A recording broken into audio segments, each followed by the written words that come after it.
tegereza imperuka umukiza akagaruka. Mbona hariho abantu batazi ko igihe kirangiye, ese inshingano wahawe muvandimwe warayirangije. Iyo nshingano nayindi ivuga ubutumwa bw'isonga, ubwitange bushyitse mu murimo w'ivugabutumwa. Tubereke ko igihe kirangiye, tubagaruze iyo neza, bagaruke basange Yesu kuko niwe ubasha kubatabara. Iyo nshingano nayindi ivuga ubutumwa bw'isonga, ubwitange bushyitse mu murimo w'ivugabutumwa. Tubereke ko igihe kirangiye, tubagaruze iyo neza, bagaruke basange Yesu kuko niwe ubasha kubatabara.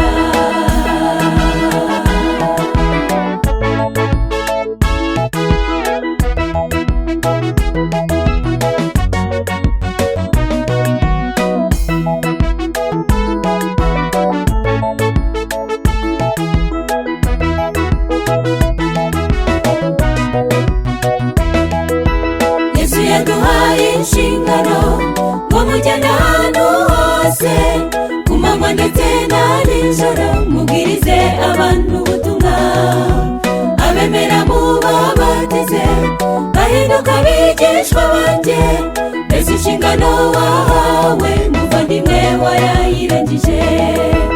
Iyo nshingano nayindi nivuga ubutumwa bw'isonga, ubwitange bushyitse mu murimo w'ivugabutumwa. Tubereke ko igihe kirangiye, tubagaruze iyo neza, bagaruke basange Yesu kuko niwe ubasha kubatabara. Iyo nshingano nayindi ivuga ubutumwa bw'isonga, ubwitange bushyitse mu murimo w'ivugabutumwa. Tubereke ko igihe kirangiye, tubagaruze iyo neza, bagaruke basange Yesu kuko niwe ubasha kubatabara.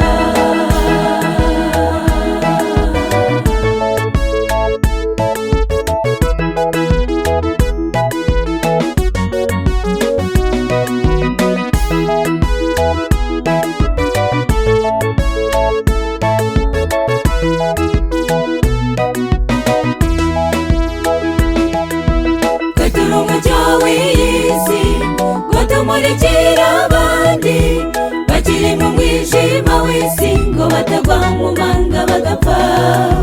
Reka guhisha uwo mucyo, utamurure umwijima wa Satani ubamose, basange Yesu niwe mucyo w'isi. Iyo nshingano nayindi ivuga ubutumwa bw'isonga, ubwitange bushyitse mu murimo w'ivugabutumwa. Tubereke ko igihe kirangiye, tubagaruze iyo neza, bagaruke basange Yesu kuko niwe ubasha kubatabara. Iyo nshingano nayindi ivuga ubutumwa bw'isonga, ubwitange bushyitse mu murimo w'ivugabutumwa. Tubereke ko igihe kirangiye, tubagaruze iyo neza, bagaruke basange Yesu kuko niwe ubasha kubatabara. Iyo nshingano nayindi ivuga ubutumwa bw'isonga, ubwitange bushyitse mu murimo w'ivugabutumwa. Tubereke ko igihe kirangiye, tubagaruze